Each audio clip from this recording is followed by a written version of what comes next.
Welcome to the Bradford Literature Festival. My name is Sikandar Kamani. I'm a foreign affairs correspondent for Channel 4 News. I'm pleased to be joined by Husam Zomlot, the Palestinian Ambassador to the UK, who I'm sure all know and have been following closely from his speeches, his appearances in the media.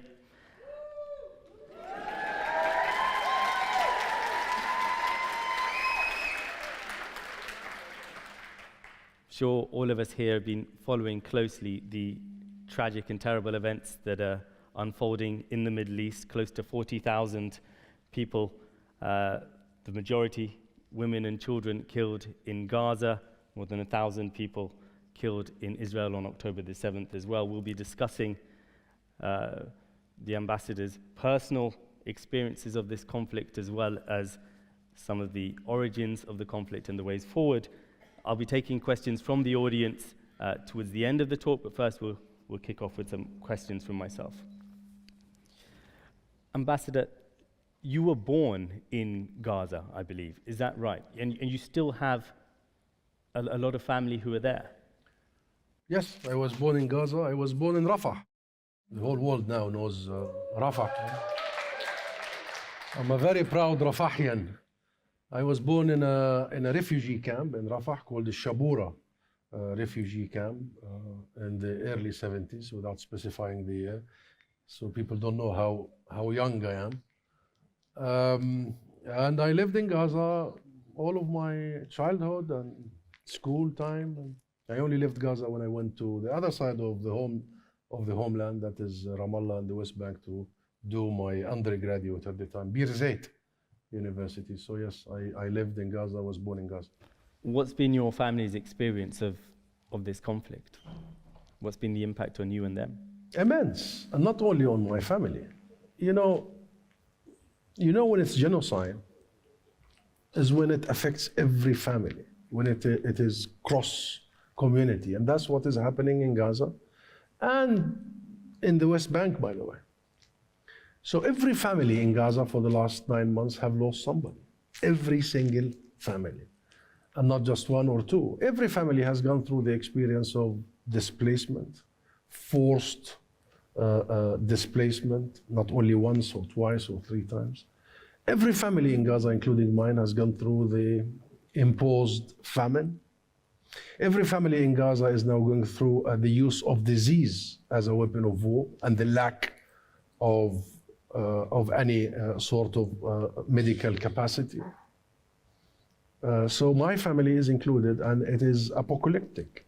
Really, that's the term. Have you of course, you know that Israel disputes the allegation of genocide, but I wonder if we stay on the personal impact. Have you lost members of your family? Oh, many, unfortunately, sadly. I've lost many members of my own family. And again, it's genocide because it's across the board, not only from my father's side, but from my mother's side, not only my side, but my wife's side. Remember the heartbreaking image of a girl dangling on the wall in Rafah by the name of Sidra. And that girl was the first cousin of my wife. So everybody in Gaza has been affected. So yes, indeed, and it's not just about lives.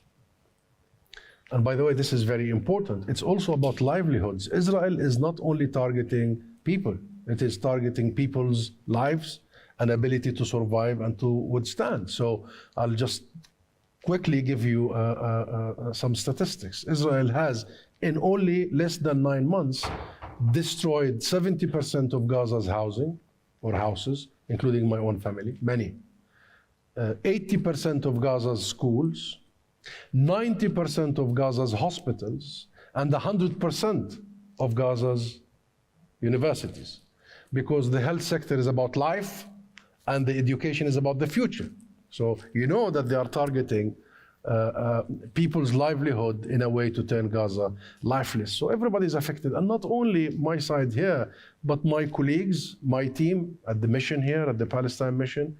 One of them has lost his entire family. His entire family, as in the father, the siblings, the nieces and nephews in one Israeli airstrike. So you have to also deal with your colleagues, and you have to deal with many threats against them here because of our work. And at the same time, of course, you have to do your job of representing your people. So, of course, it's sad to have to deal with personal loss. But in the end, you know that this is not really personal. This is collective, this is national, this is what an entire nation is going through. When you speak to friends, family members who are still in Gaza, given the level of destruction that you described there, what's their attitude? Do most of them, if they had the opportunity, that opportunity is now no longer available as the Rafah border crossing has been closed, and even prior to that it was very difficult with Gazans having to pay thousands of dollars to an Egyptian, quotation marks, travel company in order to get out of Gaza. But is the sense that you get from the people you speak to that people, if they had the option, would want to stay in Gaza, or would they want to leave? I mean, we've seen many journalistic colleagues feel that they sadly have to leave because they're thinking of their family's short-term futures, and they're worried for their safety, they're worried for their ability to give their children an education, somewhere safe to sleep. Of course, like all of us, like any human being, you would want to make sure that your children are protected, that you can provide.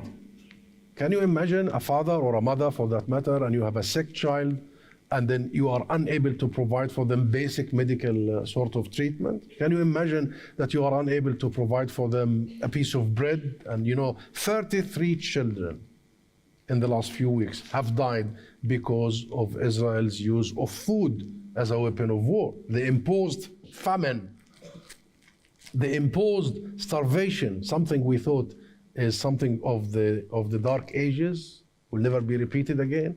So of course there is that pressure. And of course there are many people who are thinking now, how do I protect my children? How do I protect my family? Of course. But those who live in Gaza are not like immigrants. It's their country. And they live in Gaza by choice. I mean, my sister lives in Gaza and she's a lawyer. Her husband is a dentist. And they have had many opportunities over the years to actually leave Gaza and live in many places. Actually, her husband has a dual nationality, European, without going into detail, so they could live anywhere. But it was their choice to live in Gaza. So I think people, once this is over, you will see that people are coming back to Gaza rather than leaving Gaza, because that's their homeland. That's where they're born. It's their beaches, and it's their families and extended families. It's their social support system. It's their life. As for the level of destruction, the number of deaths that you were talking about, you quite clearly hold Israel responsible for that, though Israel denies, for example, using food as a weapon of war. But I wanted to ask, do you assign any responsibility to Hamas for what's happening now as well? Because we all know history did not begin on October the 7th. This is a conflict that goes back many, many decades with great numbers of grievances. But this level of violence that we're seeing now, this did begin as a response to the events of October the 7th. And killing more than 1,000 people in Israel was always going to engender some kind of military response. Of course, many people would say that response has not been proportionate, is not justified, but there was always bound to be some kind of response. So do you hold Hamas responsible for what we're seeing unfold as well as Israel? It is a ridiculous proposition, Sakanda.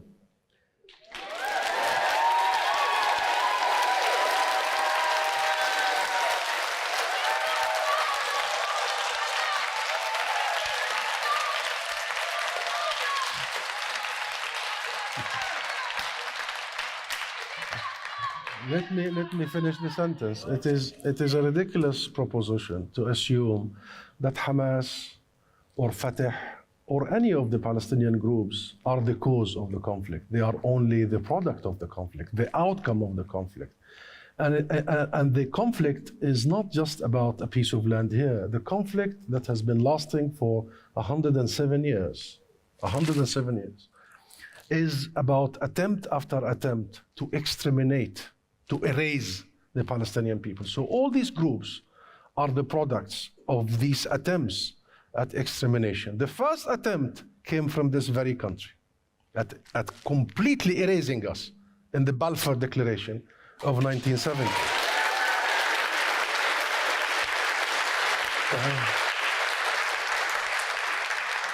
And that attempt failed because the Balfour Declaration, the colonial arrogance of Great Britain at the time, and that era has turned us, the native population that have lived there for millennia, the crossroad of civilizations, the hub between East and West, the birthplace of Christianity, have turned us into, and at the time, 1917, we used to be 98% of the population owning 96% of the land, turned us into non-Jewish minorities. But that failed, and soon after, the revolution of the Palestinian people and the understanding of Great Britain at the time that there were people and the people are willing to fight for the land, they had to change the Balfour Declaration to what was known later the White Paper. So the cancellation failed. Then in 1948, it was the Zionist militias, the interpretation of the Balfour Declaration, the Nakba, that attempted at erasing and exterminating the Palestinian people. Okay, they managed to mass expel, ethnically cleanse 2/3 of the Palestinian people, but they failed to exterminate us. We stayed on our land, growing and resisting and resilient. And 67, and the occupation of the rest of Palestine, the remaining part of Palestine, and the colonial expansion and the squeezing of our lives and our land in the West Bank, in Jerusalem, in Gaza, and everywhere, the besiegements and the walls and the murders and the abductions of our children and our all the way to 2023. So I'm saying all that to say Palestinian groups are the symptoms, not the cause, not the root.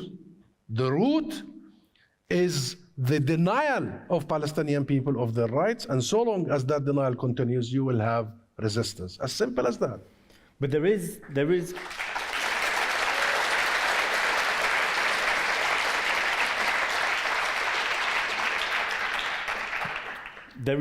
within the Palestinian people a divergence of views on how and what form resistance should take. That's why Fatah, a party that you are a member of, and Hamas have clashed in the past. We saw both sides kill dozens of each other's members in Gaza in 2007. You both have different approaches, different views on how to interact with the state of Israel.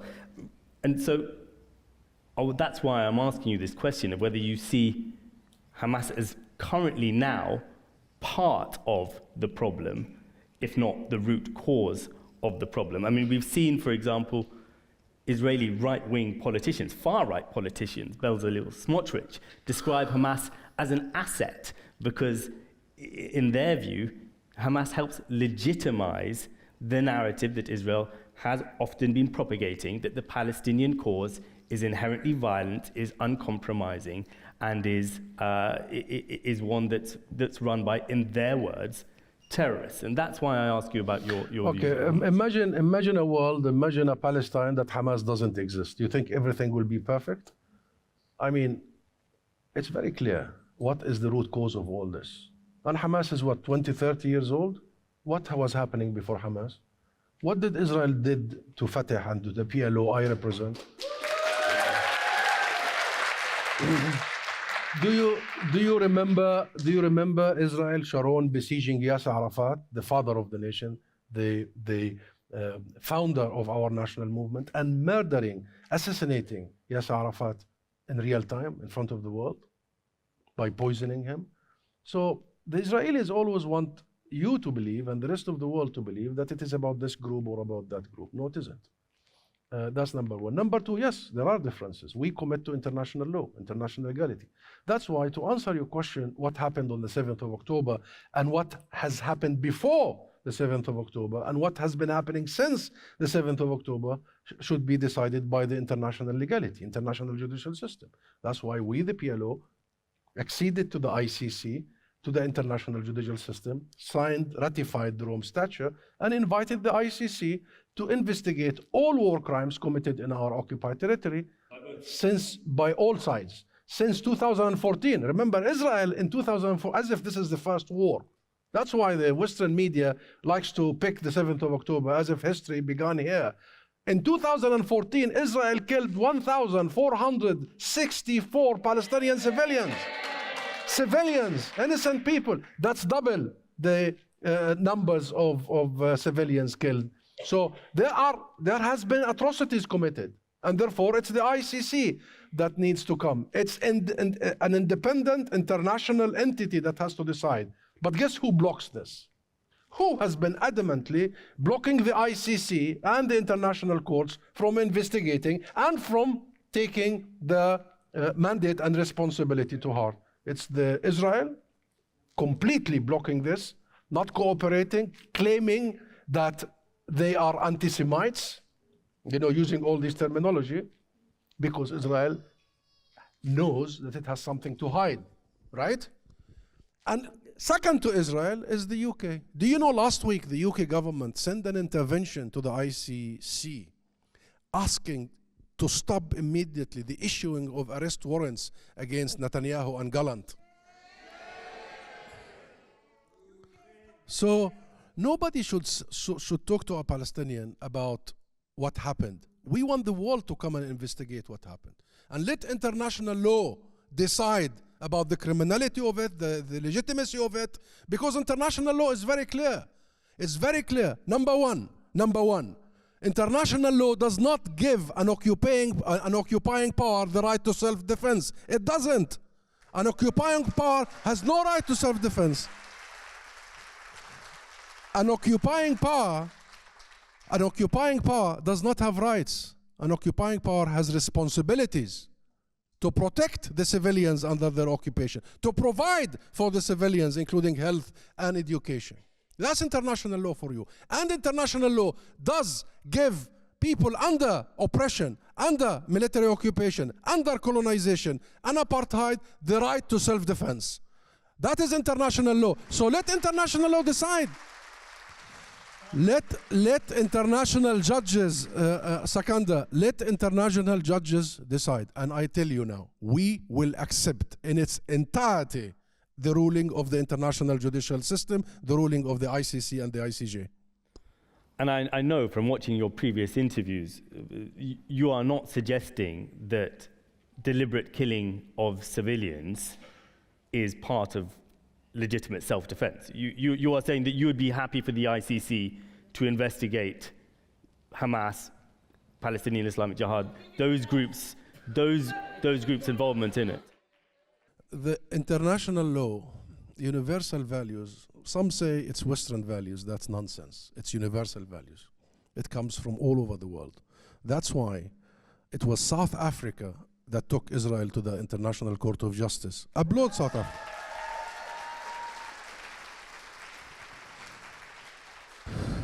Charging Israel with the crime of genocide. And now Israel has been put by the court, the judges of the court, officially on trial for genocide. Since that moment, there should not have been a conversation. Since that moment, every contracting country, like the UK, should have immediately stopped sending any weapons to a country that is committing genocide.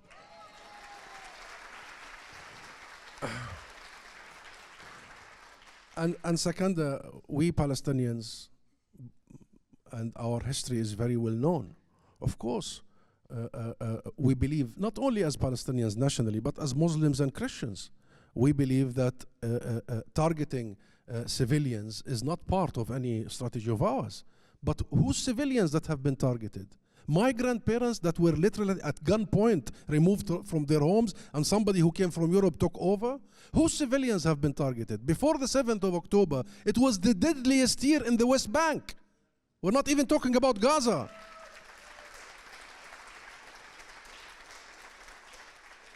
Israel this very morning, releases 3 prisoners that they abducted from Gaza, and they shot them in the back as they were released, executing prisoners. Whose civilians are being killed? The numbers are there. And you know what? That's the discussion that, okay, the 7th of October. Does any of this conversation justifies the murder of more than 16,000 children? Does it?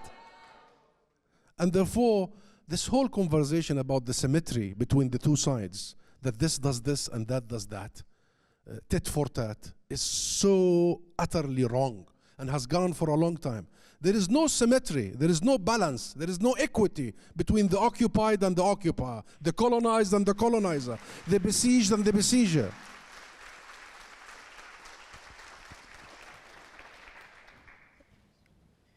I want to ask, you talked about the British government's position. We now have a new British government. Do you think...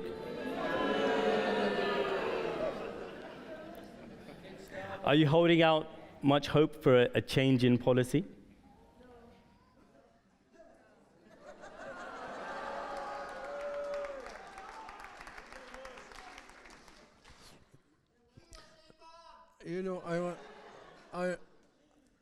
First of all, Palestine is not and should never be a party or a partisan issue. The Palestine issue should be a UK issue, a British issue, because of the history and because Palestine is an issue of human rights. It's an issue of international law. It's an issue of inalienable rights of people. It's not up for a conversation. So this party supports that part of the Palestinian rights, the other doesn't. Our rights are very straightforward.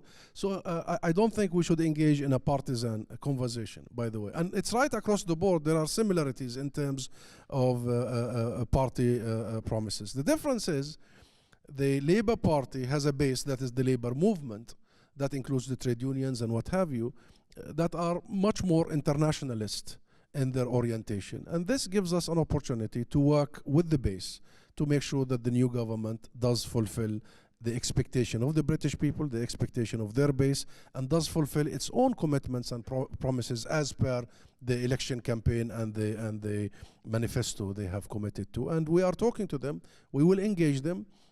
I have met Sir Keir Starmer several times in the last few weeks and months, and his shadow, now Foreign Secretary David Lammy, and many others. And of course, we need to engage and continue engaging.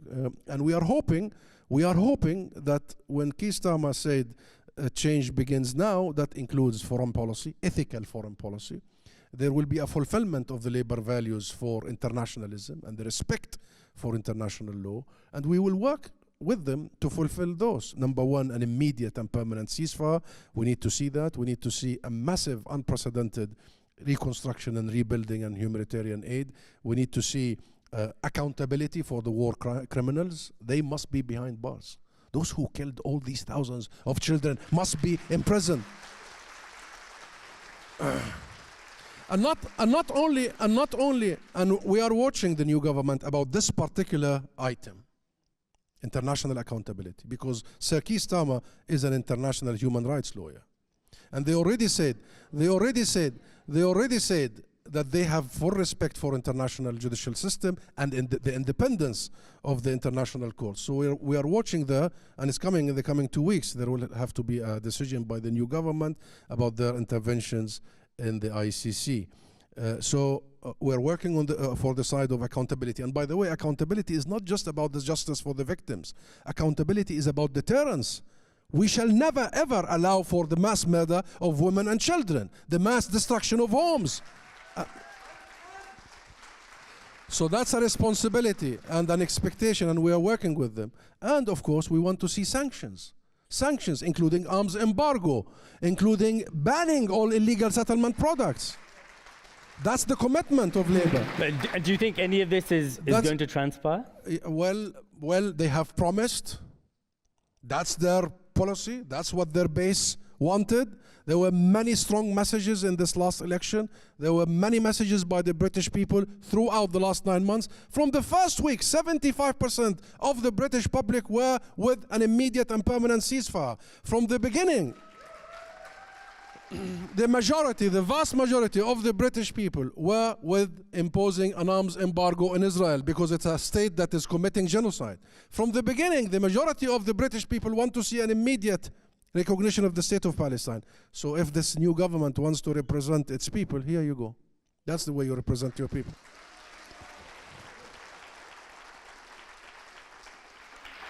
Whatever position the UK government might end up taking, what could end up being even more significant is potentially a new administration in the White House in America. How do you view the prospect of a second term for President Trump, or possible President Trump? You know, I was the ambassador in Washington when Trump was president first time. So I know a little bit about the man. Did you have much to do with him? Well, he ended up kicking me out of the US. And now I go all over the UK saying I'm enjoying the UK so much, and I have one person to thank. That's Mr. Trump himself. Well, let's not get into the details, but he's transactional. He's a businessman. He thinks there is property and cash. So somebody takes the property and somebody takes the cash. In this situation, he thinks the Israelis take the property and we take some cash. And we told him, sorry, I mean, Palestine is not for sale.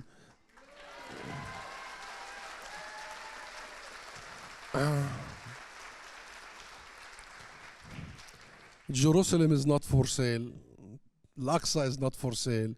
This is about our history, about our heritage, and it's about our future, and this is our land. Now, if he comes back and does the same, he will hear the same message, even if he closes our office again and again. But I'm telling you this because with regards to Palestine, the difference between a Biden and a Trump, unfortunately, is not huge.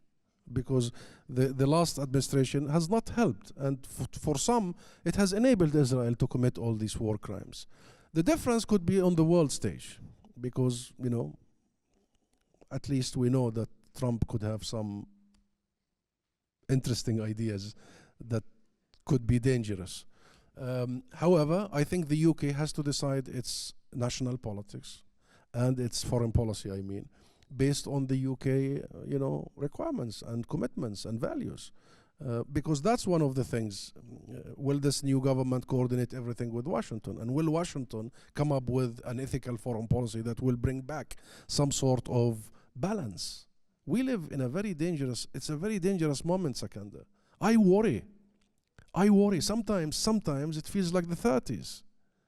I really worry about our children. What kind of future are we leaving for our children? And look at how many crises we have. I mean, seriously, you slaughter and maim 120,000 in real time, and there is no real international leadership to stop this silly carnage. All of this could have been avoided. Could have been avoided. And look how many issues and crises we are having, and you don't feel that we have an international system that is capable to protect all of us.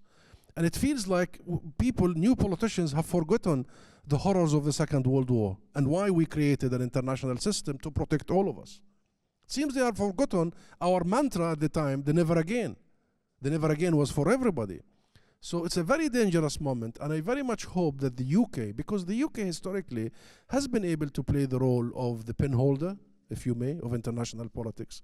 I'm really hoping that rather than waiting the lead from Washington, the UK would actually provide some sort of international leadership and statesmanship, because the direction of travel we are all going is very, very concerning.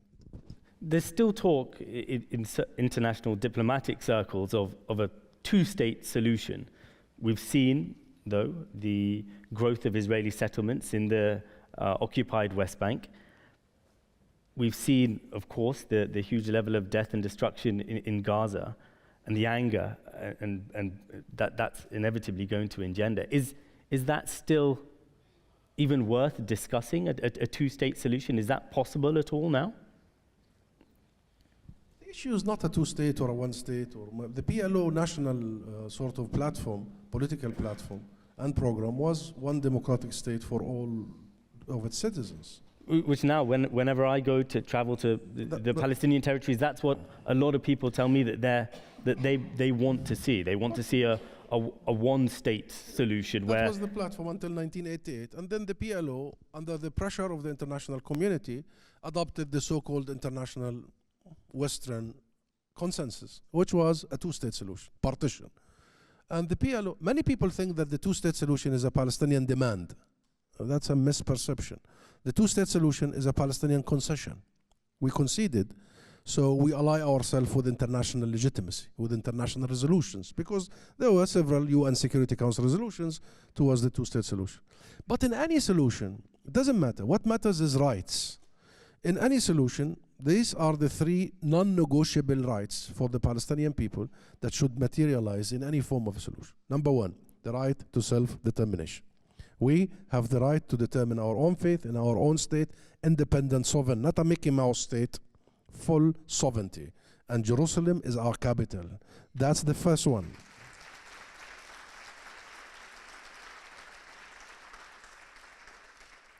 Number two, the right of return. That's non-negotiable. Non-negotiable.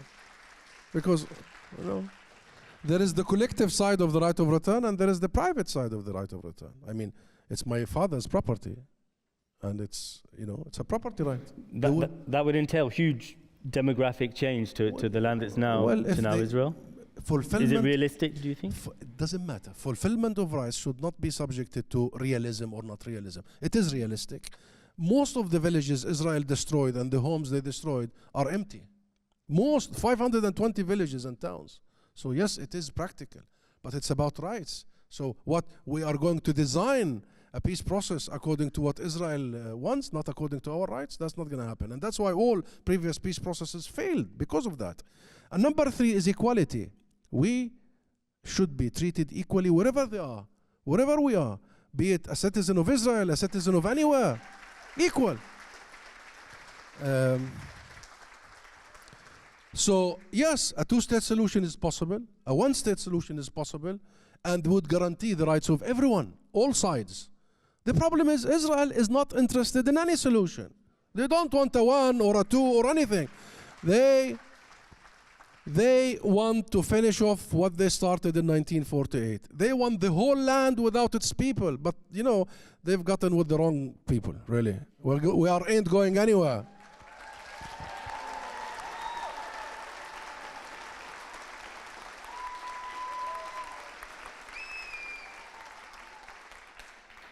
What are the routes that you see as being possible to reaching a resolution to this then? Because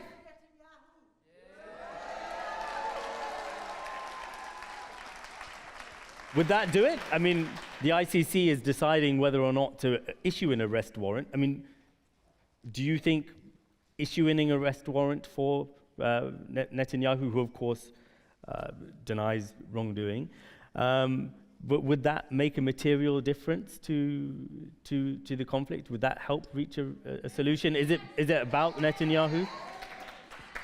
It doesn't only help our situation, and of course it does, but it helps making sure that our international system is legitimate. Because I tell you, everybody is watching. Did you hear the prosecutor of the ICC when he said he was called by a leader of the West telling him the ICC was established for Africa and Russia? It doesn't apply on like-minded Western countries, including Israel, because Israel is considered to be a Western. That brings the end of our internationalism. And you know, everything is at stake. The stakes could not be higher. So this isn't about Netanyahu only. This is about all of us. Do we mean that law is applied equally? Because if law is not applied equally, it's not law anymore. It's not law anymore. So yes, but there is a vision for the future, and the vision is clear. We have got to enforce the vision that we have all agreed about more than 35 years ago. Number one, we need to end Israel's occupation. This two-state solution thing does not really apply to reality, because as if there are no two states and we're going to create a two states. There is a state, that is Israel, that is occupying the other state. So what we need is Israel out of Palestine. out of Palestine. And to clarify there, are you talking about 1967 borders? What do you consider to be the occupation? Because there's differing notions within the Palestinian movement about that, aren't there? I mean the international resolutions, which is the occupation that began in 1967, and I told you that includes the right of return to the 48 areas, to our homes that we were forcibly evicted from, removed from. Yes, so Israel has got to leave, and our new discourse has got to be get out, as opposed to negotiations. Negotiate what? Negotiate what? Just get the hell out of our lives.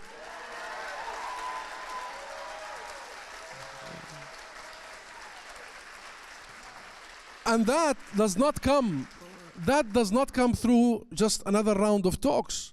With who? With genocidal Bibi Netanyahu? With genocidal Israel? You know, Israel has started with ethnic cleansing, has gone through apartheid and oppression, and ended up genocidal. So you think Israel is gonna give in on its own? It doesn't work this way. What works is an international decision at the Security Council. Here it is, and a recognition of the state of Palestine as a full member of the US. That's why Israel is blocking this. I'm sorry, a full member of the UN. Did I say the US? No. We are not interested in becoming the 51st. Actually, it's not a bad idea. It's not a bad. I'm in the UN. The United Nations, a full member. And you see that the US, they have used the veto power so many times against us. So we do not become a full member, because the essence of it is that Palestine as a state, as an entity in the international system, should not exist. We have to make it exist, and that's why recognition is very important. That's why we are asking of the new Prime Minister and the new government, number one priority, recognize the state of Palestine. You know what, Sakandar, allow me here. You know why? What is our issue with recognition? I mean, who cares? I said in the Unison Congress a couple of weeks ago, I said whether the UK recognizes the state of Palestine or not, Palestine will be free. So we are not waiting. We are not waiting for. But this is about the United Kingdom. This is about the correction of a historic injustice that happened to us by Great Britain. They cancelled us, and recognition would mean one thing. It's a recognition by the UK that the cancellation attempt has failed. They have failed to cancel us. So they have got to recognize the state of Palestine. That's number one. Number two, it's the best formula for peace, because you level the field. You no longer talk about Israel and the Palestinians. You know, every single statement from the Foreign Office or 10 Downing Street or the White House, Israel and the Palestinians. You know what that meant for the last 30 odd years? That Israel thought that everything is for grab, because there is Israel and there are the Palestinians who are individuals. We need to change this dynamic from Israel and the Palestinians to Israel and Palestine. So,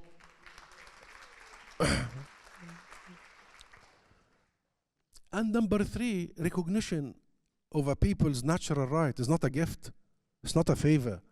It's our right that is long overdue. The UK is at least 107 years late for recognizing the people of Palestine and the rights of the Palestinian people. So there is a vision. Come with us to this vision. And this vision is peaceful. This vision is legal.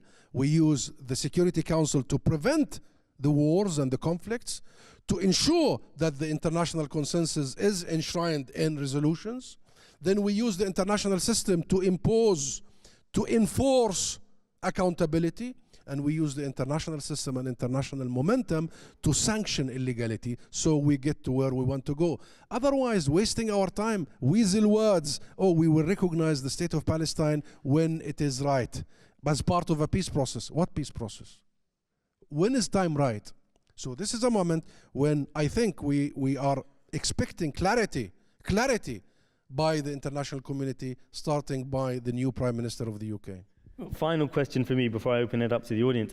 Do you think that you have the leadership within the Palestinian movement to press for those rights as you articulate them? Because whenever I travel around the occupied West Bank, prior to October the 7th as well, anger and disillusionment with President Abbas was very, very high.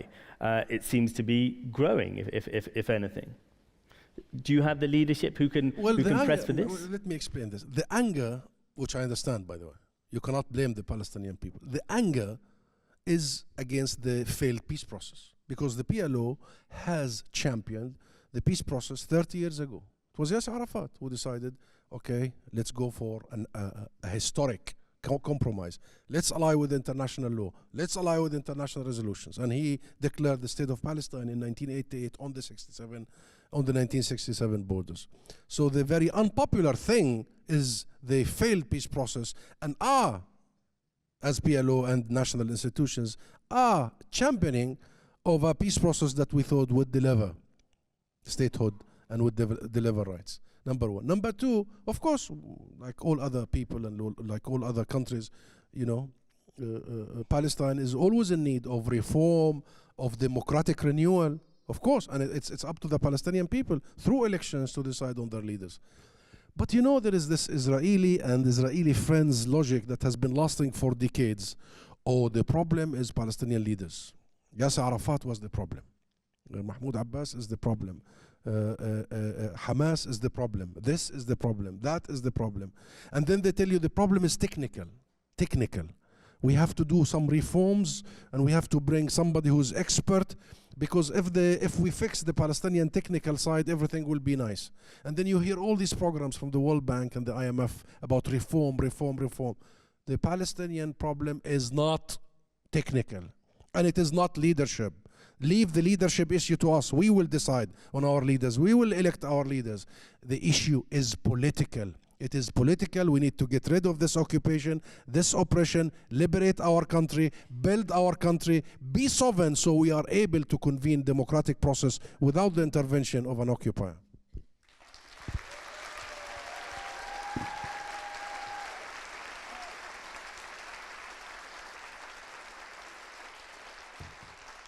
Thank you, Ambassador. I'm sure there's many questions in the audience. If we could start off with the gentleman in the white T-shirt in the second row here, and then we'll make our way further back. If I could ask to keep the questions brief so as many people as possible get the opportunity to Just interact. a brief reflection about the fact that Israel is a terrorist and genocidal regime, and we need to start conversations by addressing the core issue that this isn't complicated, this is a genocide, and we all are complicit in standing up against it. So I think that's how we need to start these conversations. I just want to ask Husam, how do Palestinians and how does the world continue to support this resistance? How do we support that? How can we be the best allies? I'll tell you what, we'll take a couple of questions, and then if the ambassador can combine the answers. This lady here in the front row, please. Thank you for that, Ambassador. I'm a psychologist, so my interest is very much in mental health. And there's a lot of conversations happening around the legal aspects of it and the reconstructions in terms of the physical aspect of Gaza and Palestine. But I'm just wondering, are there any initiatives around working towards a psychological trauma, and there's intergenerational trauma here as well? So I'm just interested to hear about what's happening around psychology. Thank you. One question here from the gentleman in the black T-shirt. If we can get a microphone to him. And then on the left of the center. Just there, yeah. Just there. I was going to ask if any genocide has been stopped without violent resistance. I think the question was if any genocide has been stopped without acts of violent resistance. Is that the framing? Do you want to take these three questions? That was one on how to support the Palestinian cause, one on efforts to deal with the psychological trauma suffered by people in Gaza, and third, a historical comparison, perhaps. About how to support the Palestinian cause, just continue doing what you've been doing.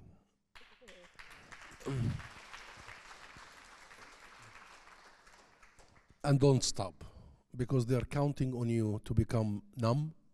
They're counting on you to normalize the scenes of murder and the scenes of destruction. they count on you to become fatigue. It's as simple as that. Tired. So keep the course. What happened recently, and by the way, started many years ago, but it's accumulating. What happened recently is historic. Historic in every sense. Yesterday, I did speak at another big national demo for Palestine. And people are still coming out in hundreds of thousands. All over the UK, not just in London, by the way. I was in the beautiful coastal city of Bournemouth only recently, and you know, it's so the biggest demo for Palestine in that beautiful city, only to call for a ceasefire. So cities, towns, small villages all over the UK. Activism is important, and some people say, oh, what did that do? A lot. First, it sends a message to your government here. Second, it sends a message to our people in Gaza and all over Palestine that they're not alone. So it's important. And all the sort of activism, I mean, the student encampments is historic. Historic, it only happens once every few generations. Yes, give a hand to the students. The students.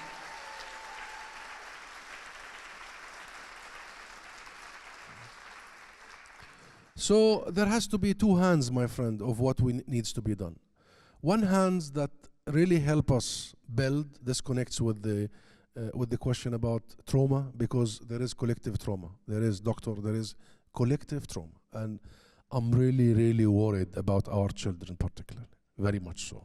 And whenever I have the chance to be on the phone with some of them, and when I hear some of the words and the thoughts of children, I get traumatized myself. Because the biggest challenge we have is to make sure that our children do not grow hate in their hearts. We are a nation that built ourselves and our resilience on one word: love.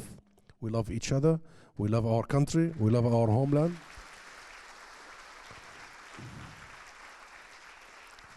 And no matter what Israel did to our children, we need to make sure that they grow up to love their country more than they hate the others.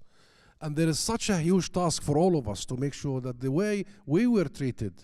Sakandar asked me where I was born. I was born in heaven, the best place on earth, a refugee camp, because you have the society to take care of you. You have, as if one mother is not enough, I had 20 mothers all around me.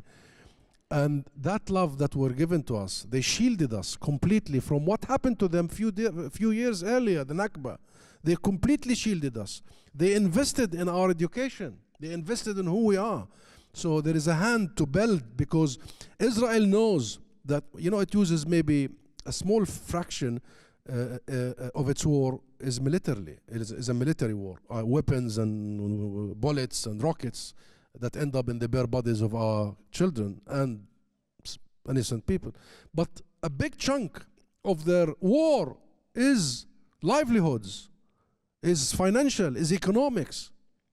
They want to deprive you of the ability to live.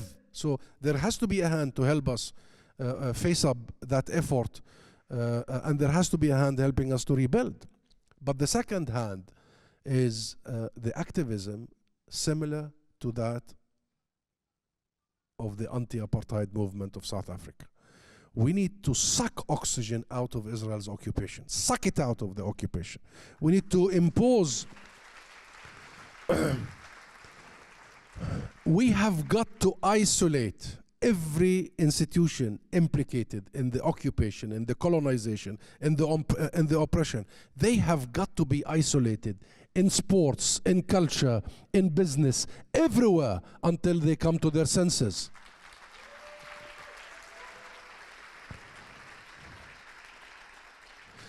You think apartheid South Africa would have come to its senses alone? No, it was your parents and grandparents. It was the anti-apartheid movement.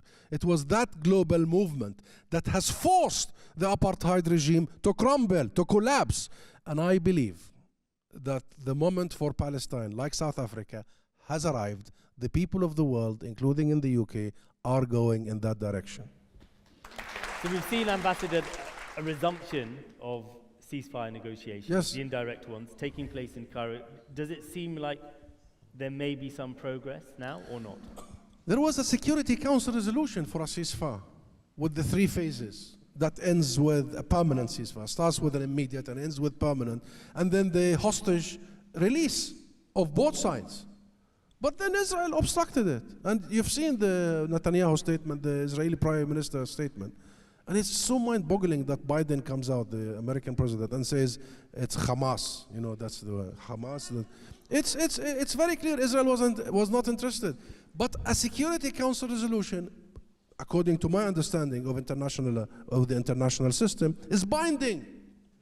And for the how many weeks it's been since last month the resolution passed, and nobody is really enforcing. Now there are renewed efforts to enforce a Security Council resolution.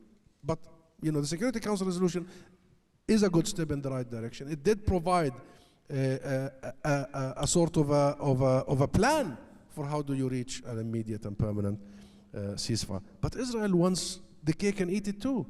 They just want everything. They want to get back their hostages, not release our hostages. They want to continue their devastation and killing of the people in Gaza and in the West Bank. They want to continue stealing our land everywhere and resources. It's not going to work this way. So there has to be commitment that once a ceasefire has reached, their genocide ends, their aggression on our people ends. Now about labor, this is where I end. This is the last question. Indeed. I'm a diplomat. I'm not an activist, and I don't vote here. This is not my business.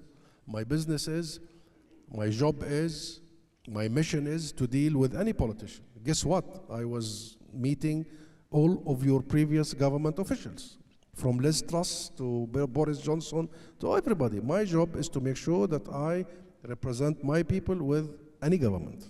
And my job is to make sure that, part of the work is to make sure that the government is closest possible to our position.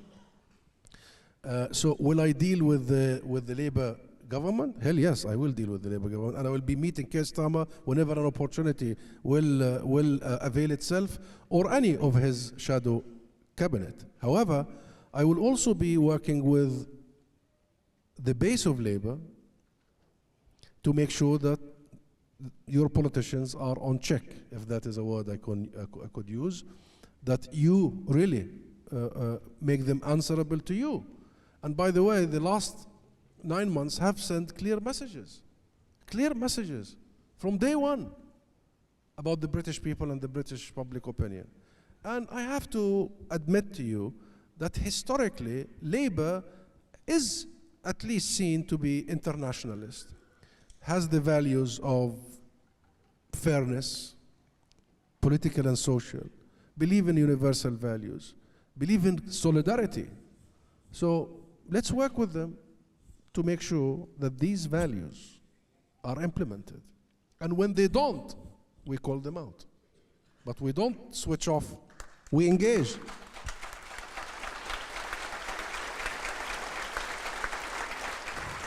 And by the way, one last thing. There is the Labour Party, which we are engaging and we should engage, and all of you should, and keep the pressure. But there is the Labour movement. The Labour movement. I am in love with the Labour movement, I have to tell you that. The Labour movement is really made of wide range of institutions and unions and not only trade unions, students and what have you.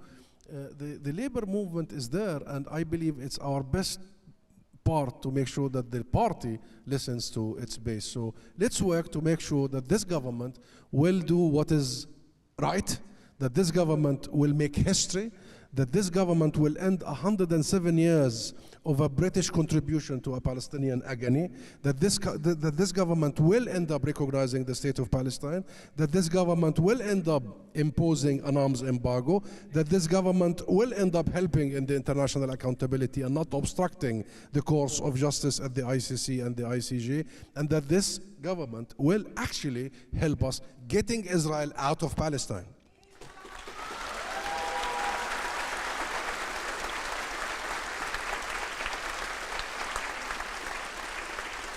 Ambassador Zomlot, thank you so much for your time. Thank you. And thank you all for attending.